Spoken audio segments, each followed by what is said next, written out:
OBC विरुद्ध मराठा वाद कोण लावत आहे? नेमका मराठा वाद काय आहे जाणून घेऊया त्या व्हिडिओच्या माध्यमातून। नमस्कार, मी डॉक्टर नागराज मगरे, शब्देवता लाईव्ह मध्ये आपल्या सर्वांचं पुन्हा एकदा मनपूर्वक स्वागत। ओबीसी विरुद्ध मराठा वाद कोण लावत आहे? खरं तर आज महाराष्ट्रामध्ये मोठ्या प्रमाणात आपण पाहत आहोत की छगन भुजबळ आणि मनोज जरांगे पाटील यांच्यामध्ये शाब्दिक युद्ध सुरू आहे। एकीकडे महाराष्ट्रामध्ये आरक्षणाची मागणी मराठा समुदायाच्या माध्यमातून होत असताना दुसरीकडे मात्र छगन भुजबळ आणि मनोज जरांगे पाटील या दोन्ही नेत्यांमध्ये मोठ्या प्रमाणामध्ये वादग्रस्त विधानं होताना आपल्याला दिसून येतात। मग नेमका हा वाद कोण लावत आहे? या वादामुळे फायदा नेमका कोणाचा होणार आहे पाहूया त्या व्हिडिओच्या माध्यमातून। खरं छगन भुजबळ हे फार बुजुर्ग नेते आहेत, त्यांचा अनुभव राजकारणातला नवा नाही तर ते जुने नेते आहेत आणि जुन्या नेत्याकडून अशा विधानाची अपेक्षा नसते।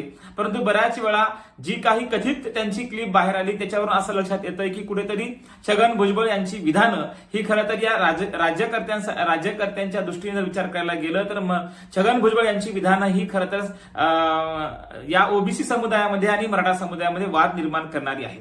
दुसरीकडे आपण असं पाहतोय की मनोज जरांगे पाटील यांनी देखील वारंवार टीका जी आहे छगन भुजबळ यांच्यावर केलेली आहे, त्यामुळे तिथे देखील आपल्याला लक्षात येतं की नेमका हा वाद कोण लावतोय, याचा फायदा कोणाला होणार आहे? महाराष्ट्रामध्ये धनगड आणि आदिवासी हे समुदाय एकत्र यावेत आणि आदिवासी मधून धनगर समुदायाला आणि धनगड समुदायाला आरक्षण मिळावं अशी मागणी महाराष्ट्रामध्ये होत असताना मनोज जरांगे पाटलांनी खरं तर या मागणीला कुठलीही प्रतिक्रिया द्यायला नको होती, परंतु मनोज जरांगे पाटलांनी मात्र या वादामध्ये उडी घेऊन खरं तर इथला आदिवासी भटका समुदाय यांनाही आपल्या विरोधामध्ये नेऊन सोडले काय, हा देखील प्रश्न निर्माण होतो। खरं तर आदिवासी समुदायाच्या माध्यमातून बऱ्याच वेळा धनगर समुदायाला एसटी मध्ये सामील करून घेण्यासाठी विरोध होतो आणि विरोध होत असताना सुद्धा मनोज जरांगे पाटलांनी जे काही समर्थन केलेलं आहे त्यांना आदिवासी समुदायातून आरक्षण द्या, धनगर समुदायाला आदिवासी समुदायात सामील करा अशी जेव्हा मागणी केली त्या मागणीवर लक्षात येतं की कुठेतरी मराठा समाजाच्या विरोधामध्ये आदिवासी समाज उभा राहतो की काही शंका लागलेली आहे।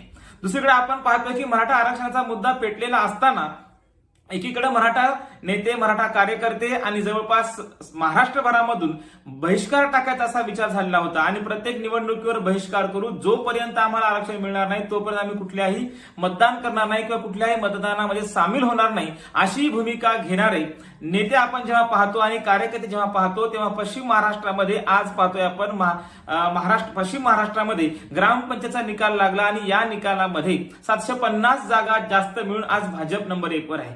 मग मराठा वर्सेस ओबीसी या वादाचा फायदा नेमका झालाय कुणाला? तर स्वाभाविक आहे की इथला जो माधव आपण ज्याला म्हणू, माळी, धनगर आणि वंजारी हा मोठा समुदाय आहे आणि हे 3 समुदाय जर एकत्र आले तर महाराष्ट्राचं सत्ताकारण ते कधीही बदलू शकतात। आणि म्हणून ग्रामपंचायतच्या निवडणुकीत जेव्हा आपण पाहिलं तेव्हा ओबीसीच्या नावाखाली ओबीसी मतदाराचा गठ्ठा जर आपण पाहिला, माधव अर्थात माळी, धनगर आणि वंजारी यांचा जो गट आहे तो गट या ग्रामपंचायतच्या निवडणुकीमध्ये पूर्णतः भाजपकडे गेलेला आपल्याला दिसून येतो आणि याच्यात देखील फटका काँग्रेस राष्ट्रवादीला बसलेला आपल्याला पाहायला येतो।